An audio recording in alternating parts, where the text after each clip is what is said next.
socorrer, nos amparar em nossa fé.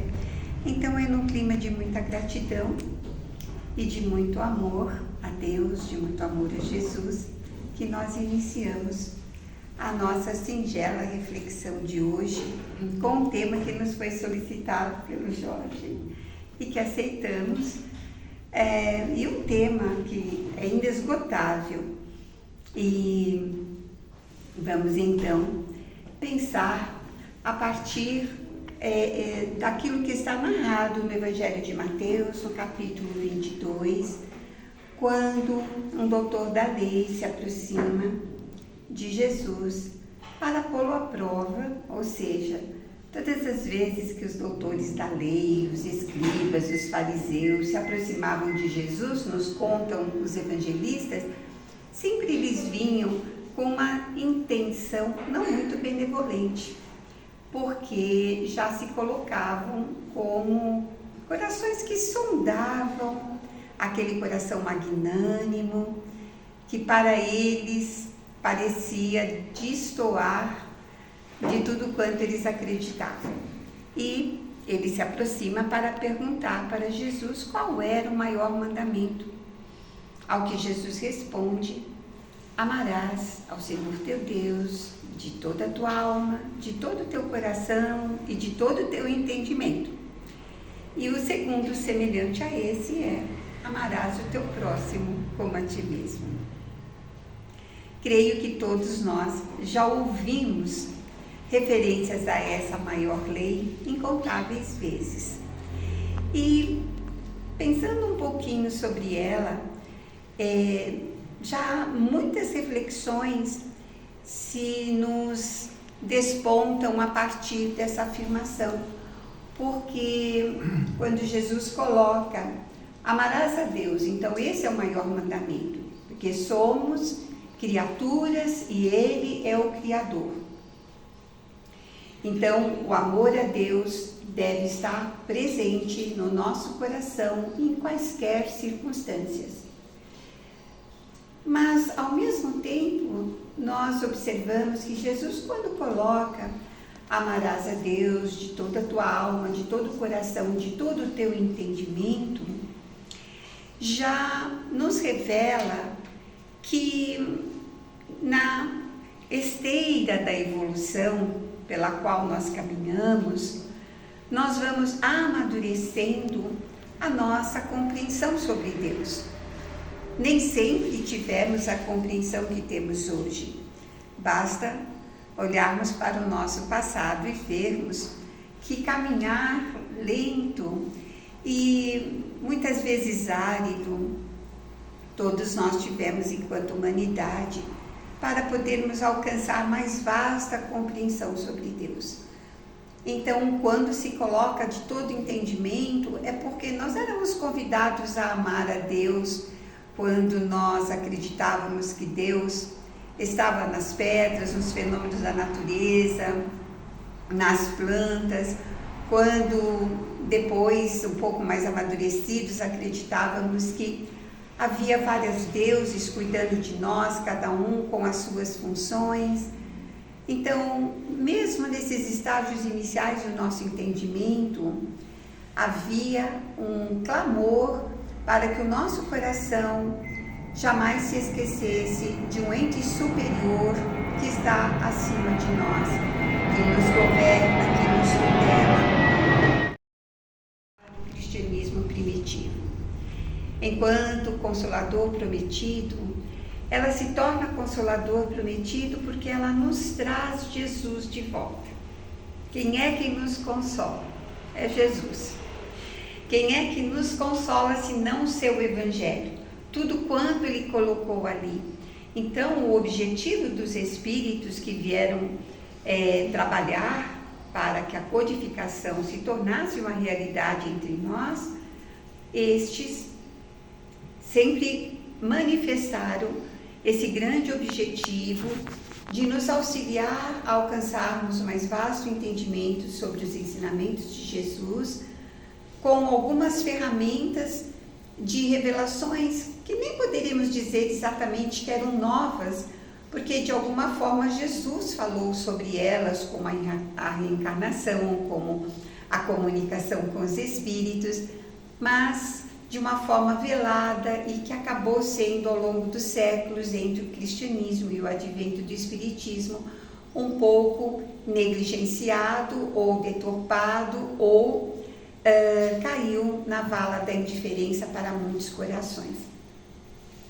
Mas se nós formos pensar então que este é o objetivo da doutrina, é como se nós, a doutrina espírita nos devolvesse Jesus.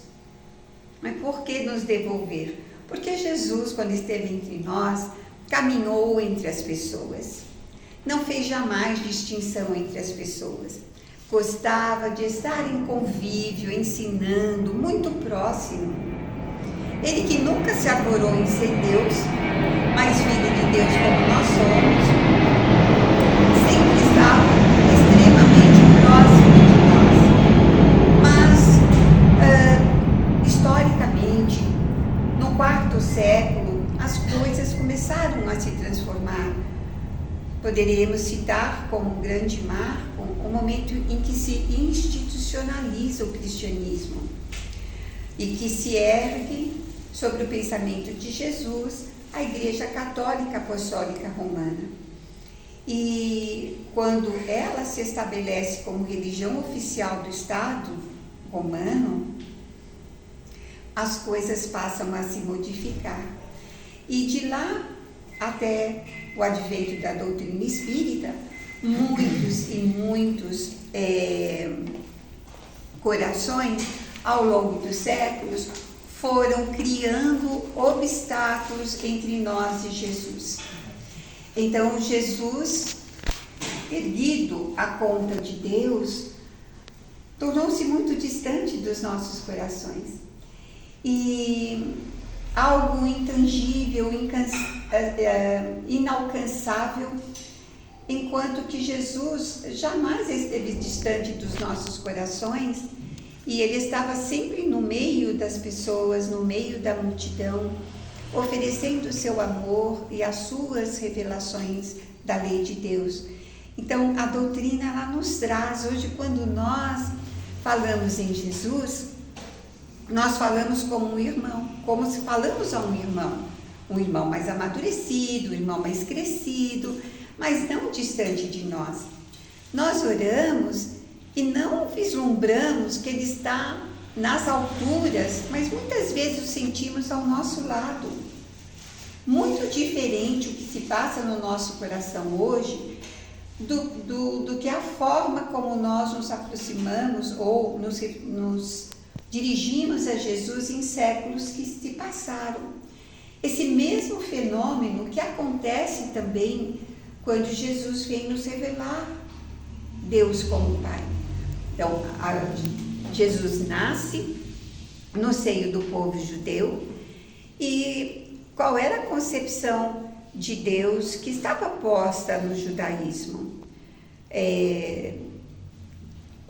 Ler algumas páginas do Antigo Testamento já nos revela que era um Deus que deveria ser temido, porque sua ira era tão grande do tamanho da sua posição de Criador, né?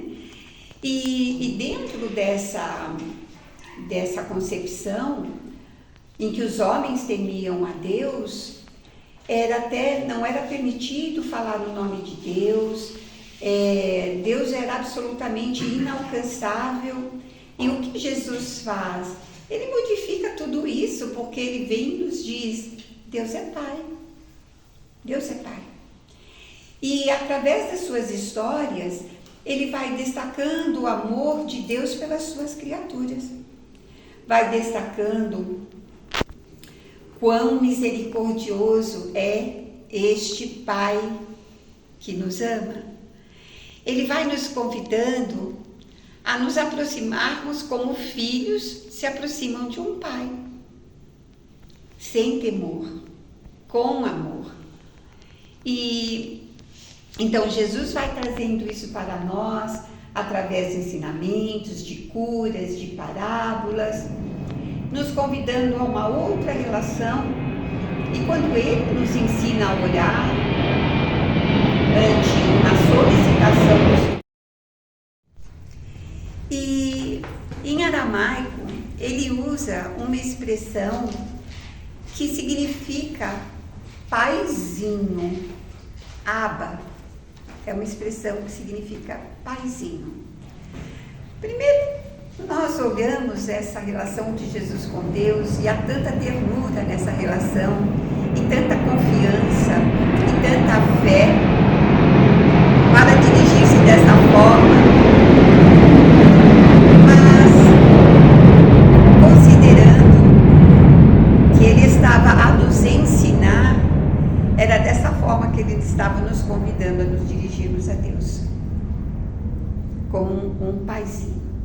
Ou seja, alguém que merece todo o nosso amor, todas as nossas reservas de ternura e que nos ama infinitamente.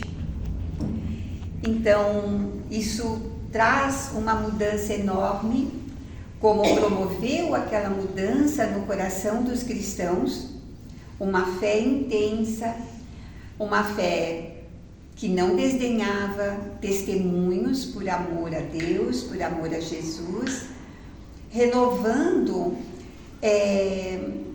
a religião com esse procedimento de amor, compreendendo então o papel do amor na vida de cada um de nós e na coletividade para a nossa evolução.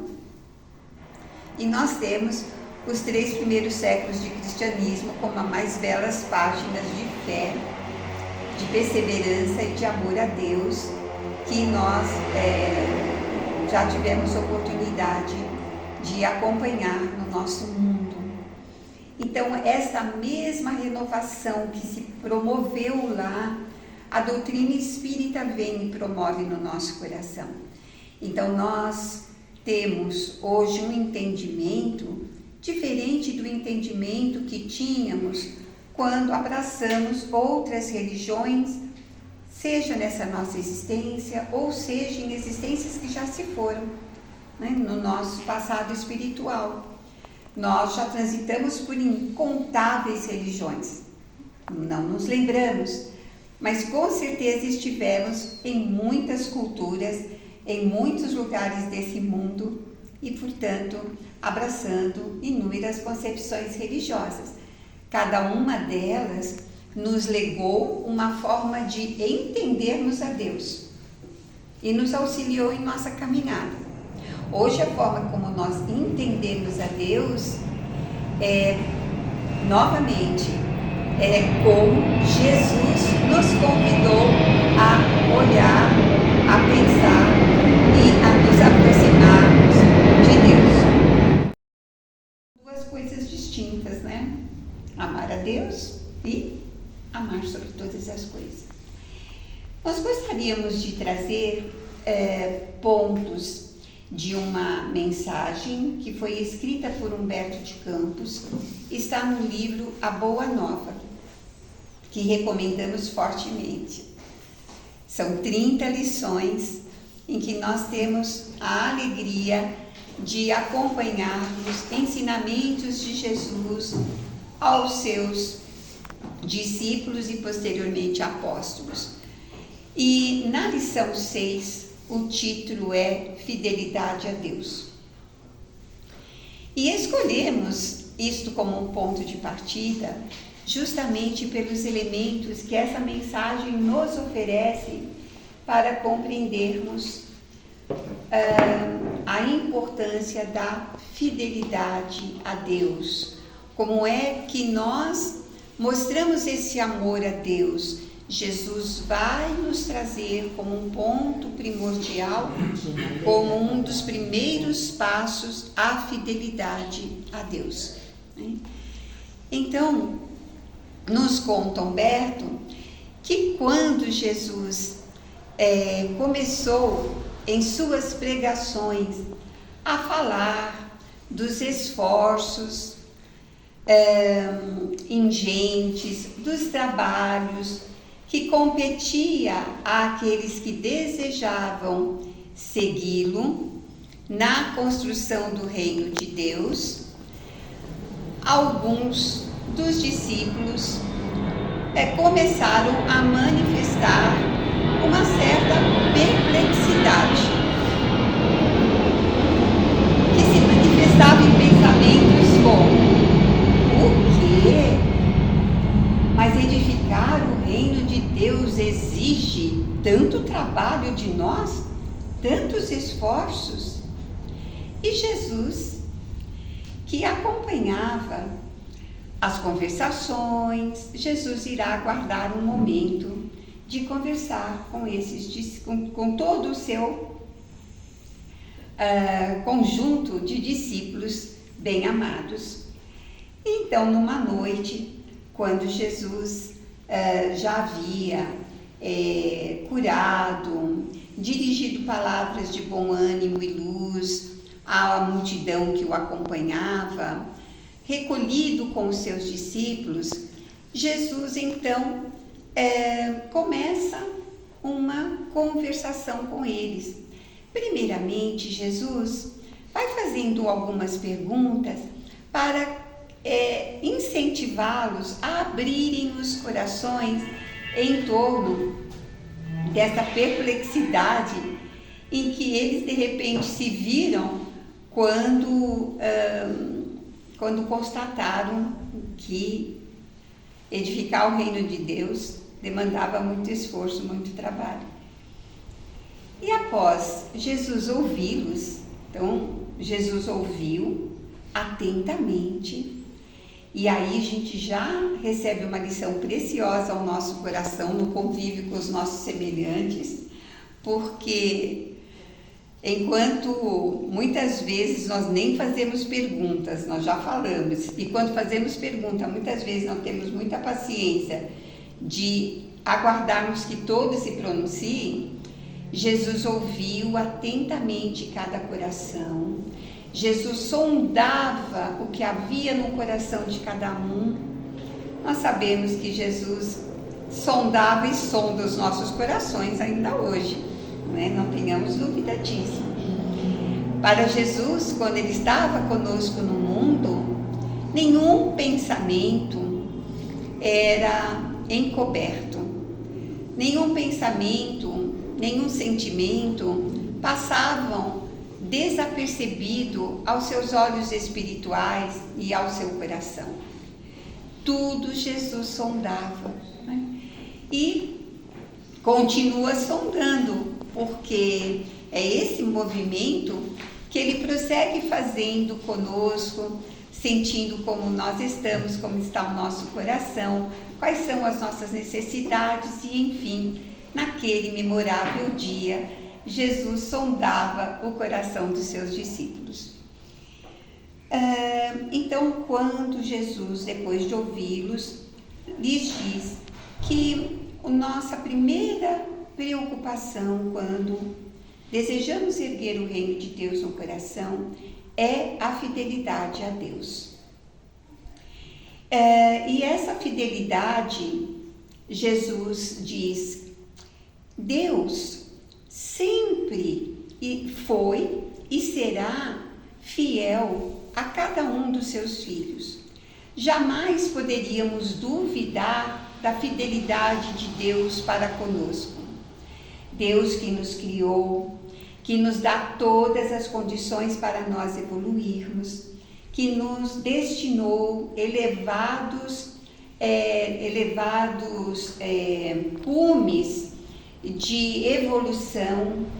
Somos todos caminheiros em trânsito para a angelitude.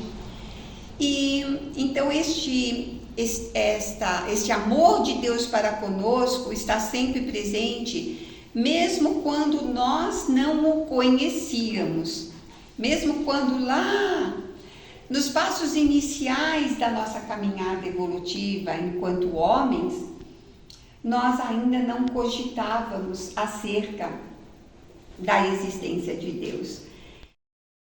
Pai e filho Então estamos falando de uma relação ideal entre pai e filho, seria aquela relação de respeito e de lealdade e de amor recíprocos.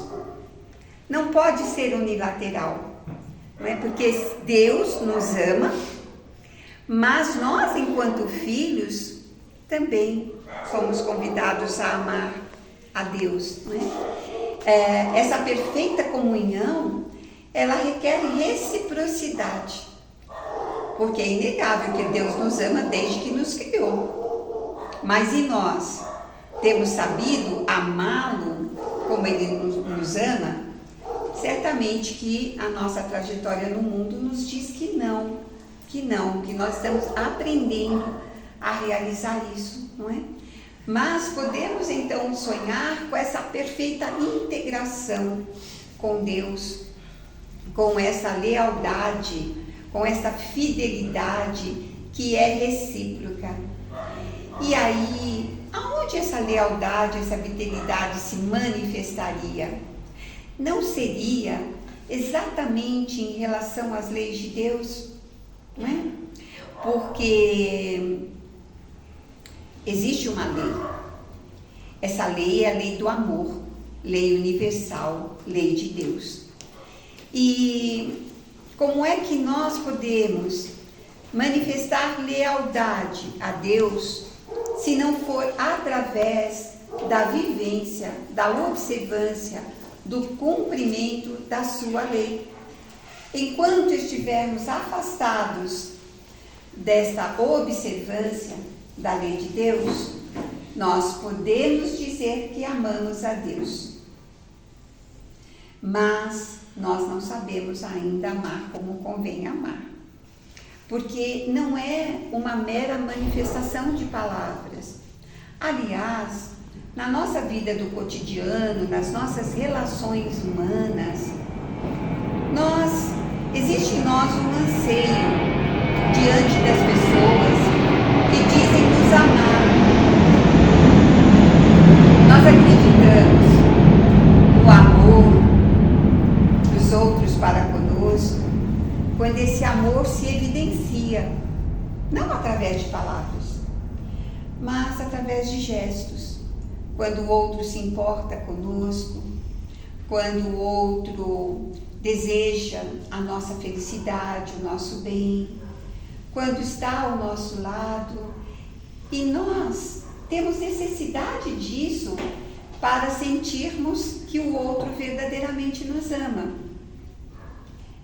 Então, este amor a Deus não pode ser uma questão de palavras, porque palavras nós temos pronunciado muitas aí ao longo dos séculos, mas essa lealdade ela vai se manifestar quando nós então somos observadores, buscamos viver conforme a lei de Deus. Aí revelamos a nossa condição de filhos amorosos, não de filhos distraídos, ou filhos ingratos, ou filhos que ainda não descortinaram a sua condição de filiação divina. Mas o lugar do filho amoroso requer que este amor se manifeste em obras, se manifeste pelo cumprimento das leis de Deus. Então, Jesus prossegue dizendo a eles assim: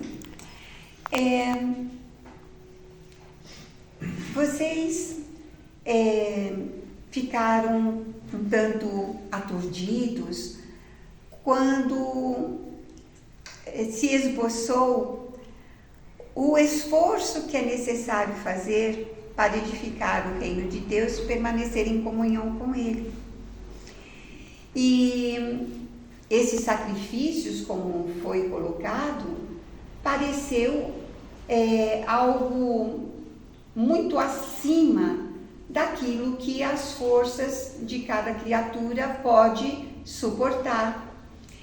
E Jesus então pergunta a eles: mas quando olhamos para o mundo, o que o mundo cobra dos homens que buscam os seus valores não requer muito mais sacrifícios e, em contrapartida, traz muito mais perplexidades e dores no caminho. E aí os discípulos começavam a refletir sobre o que Jesus perguntou e trouxeram alguns exemplos de conhecidos que verdadeiramente estavam pagando altos tributos para o mundo nos seus projetos de abraçarem apenas os valores do mundo. Então, Tiago se lembrou daquele companheiro que se excedeu no desfrutar dos prazeres que o mundo oferecia e acabou gravemente enfermo. Tadeu se lembrou de um companheiro que, desejando enriquecer-se cada vez mais, não tinha outra finalidade que não essa e foi se tornando cada vez mais sovina, cada vez mais mesquinho, cada vez mais centralizado nos seus próprios haveres, a ponto até de abdicar, de atender suas próprias necessidades para não diminuir o seu patrimônio, e que acabou sendo vítima dessa ambição desregrada e de... Jesus quis dizer que não é possível amar a Deus sem amar o próximo. E também não é possível amar o próximo sem nos amarmos. É um caminho. Quem não se ama não saberá amar o outro. E quem não ama o outro também não ama a Deus. Né? E o Tiago, na sua carta, ele traz umas reflexões bem interessantes sobre o nosso amor a Deus. E ele tem um momento em que ele nos diz que não se pode amar a Deus se não se ama o seu irmão. É uma afirmação, né? E mais para frente, dentro desse encadeamento de ideias dele, ele diz assim, que da nossa boca procedem bênçãos e maldições, mas que não pode a água salobra jorrar pela fonte da água pura. A fonte da água salobra é uma, a fonte da água pura é outra. E quando nós paramos para meditar sobre essa colocação de Tiago, acho que nós podemos ver isso no nosso dia a dia, né? No nosso dia a dia. Porque quantas vezes, eu não sei se vocês já viveram essa situação, mas por vezes nós estamos assim, orando, estamos lá no nosso lar, família reunida, família em casa, e nós estamos lá no nosso aposento, recolhidos, fazendo uma meditação, fazendo uma oração, nós estamos bendizendo.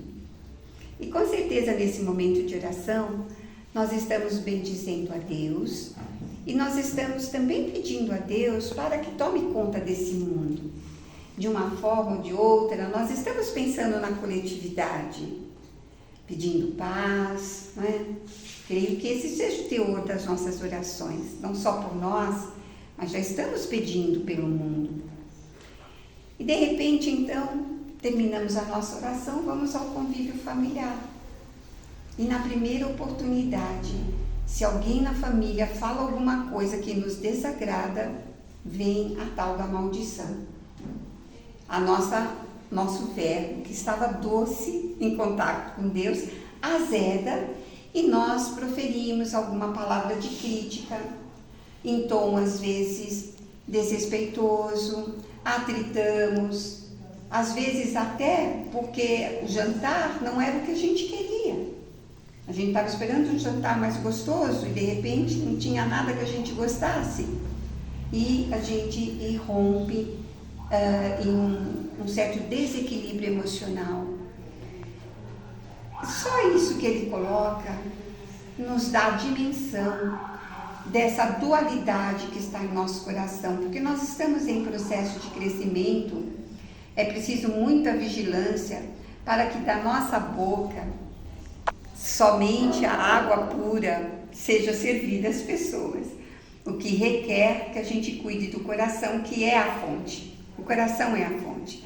Então é purificar a fonte do coração e da mente, e as palavras que nós dirigirmos aos outros serão palavras luz, palavras medicação, palavras otimismo, palavras fraternas, palavras respeitosas, todas embaladas em vibrações luminosas.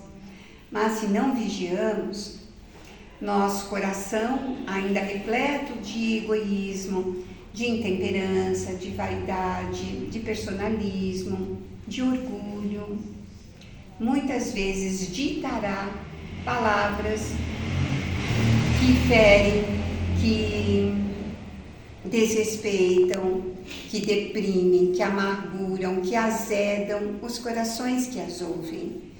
Então, isso para nós colocarmos, não é, que nós estamos nesse processo.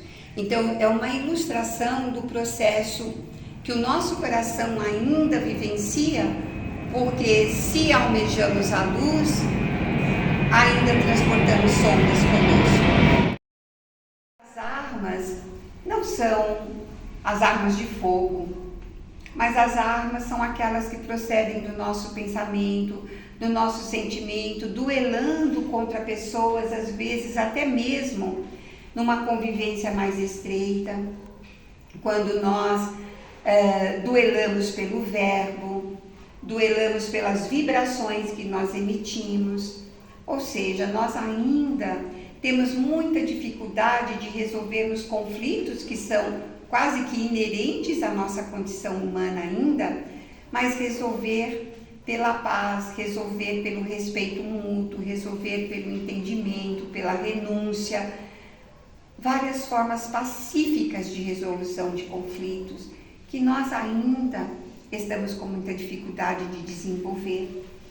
Então nós vamos olhando tudo quanto Jesus nos convida a exercermos de caridade para com todos. E o mundo, ele vai nos incentivando ao individualismo cada vez mais. Então, não é mesmo possível caminhar com o pé em dois barquinhos. Não é possível nem caminharmos. Vamos pensar em outra forma como Jesus simboliza esse ensinamento, dizendo que existe a porta larga e a porta estreita.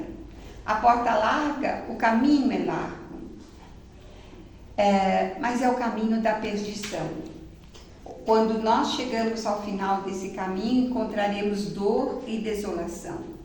O caminho estreito, que é o que ele nos convida a seguir, é aquele caminho do esforço. Estreito, né? Sempre vai nos trazer o esforço de viver, de passarmos por ele, porque o largo, ele é o da comodidade, ele não pede esforço, ele é amplo o suficiente para a gente transitar livremente, mas o estreito vai nos convidar à renúncia, ao esforço.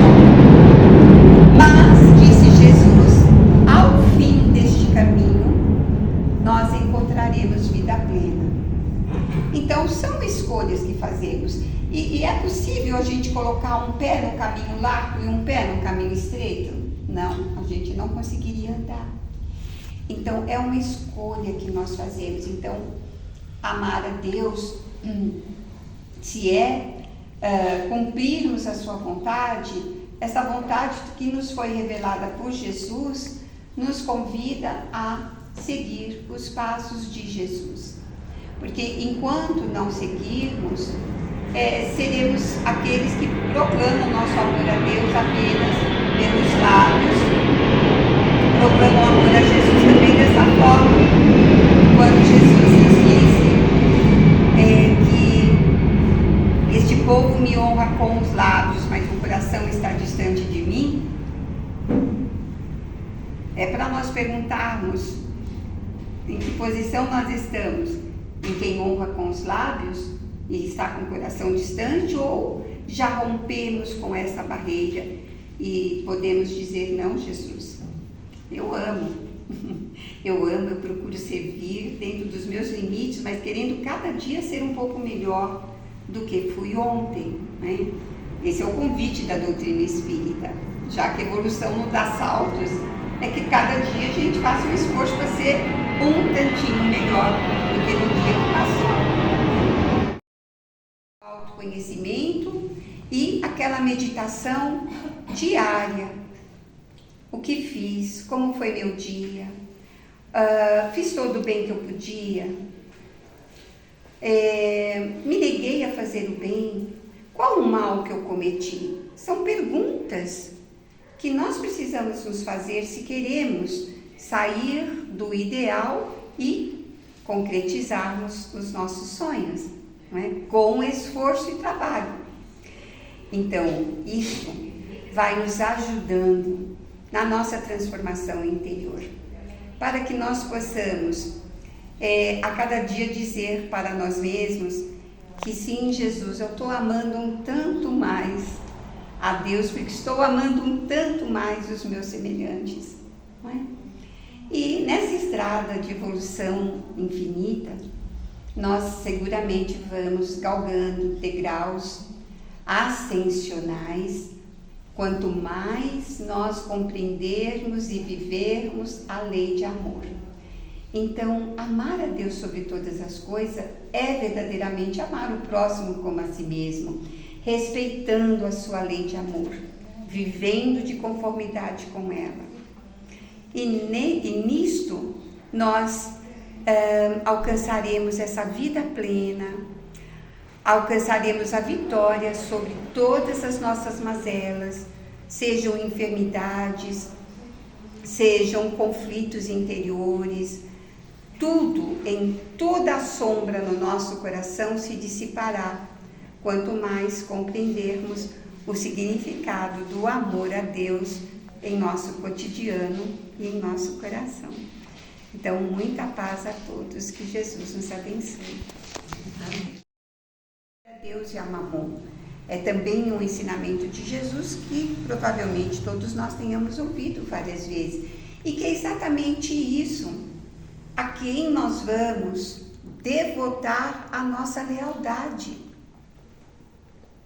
a Deus ou a Mamon, que representa os valores do mundo, que representa o dinheiro, o poder, tudo aquilo que no mundo é, infelizmente, ainda a aspiração máxima de muitos corações. Mas não pode mais ser a aspiração máxima de quem conhece minimamente o Evangelho de Jesus, de quem conhece minimamente a doutrina espírita, porque o tempo todo, pelas páginas, por palestras, por livros, de múltiplas formas, nós somos convidados a seguirmos o Evangelho de Jesus se queremos alcançar felicidade. Então, são dois caminhos, são inconciliáveis, disse Jesus, e são. Não dá para servir os dois ao mesmo tempo, não dá. Ou é um ou é outro. O que significa que ainda que nós, por necessidades do espírito, por solicitações do nosso espírito, por programações reencarnatórias, tenhamos nascido e hoje desempenhemos alguma posição de autoridade, tenhamos algum poder num grupo, numa coletividade, sejamos detentores de riquezas materiais, de uma vasta cultura, para falarmos daquilo que é muito luz no mundo, né, que é muita riqueza no mundo. Ainda que nós estejamos nesse papel, nós podemos servir a Deus e não a Mamon. É claro, senão significaria o quê? Que quem recebe a incumbência de gerenciar como administrador de Deus a riqueza na terra, esse está impedido de dar um passo na senda da sua evolução. Nós poderíamos pensar isso, que todos aqueles que detêm autoridade, por deterem autoridade, estão com as portas da evolução fechadas para eles? Claro que não, né? Claro que não. Mas significa que ainda que, portanto, estejamos no mundo e muitas vezes em posições de estar nos responsabilizando por talentos dessa natureza que Deus nos tenha concedido, nós somos chamados a servir a Deus com os bens do mundo, não é? Gerenciando a riqueza para sermos úteis à coletividade, para gerarmos empregos, para promovermos o progresso, para patrocinarmos as pesquisas, para auxiliarmos aqueles que não têm.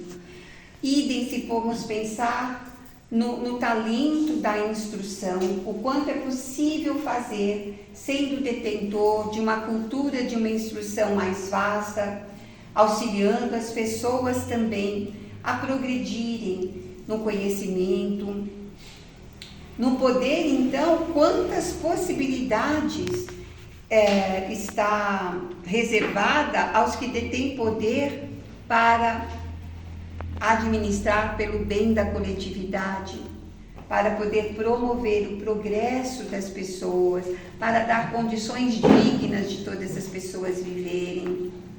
Então, é exatamente com o material educativo que nós recebemos nessa presente encarnação que nós vamos servir a Deus ou vamos continuar servindo a Mamon. Não tem escolha. Paulo, inclusive, na sua segunda carta aos Coríntios, ele estava num determinado momento da sua carta bastante indignado com os coríntios por algumas coisas que ele ouvira da comunidade, e é um momento que ele pergunta que acordo pode haver entre Deus e Beliar, que é exatamente o que Jesus já fez a afirmação, né? Não se pode servir a dois senhores.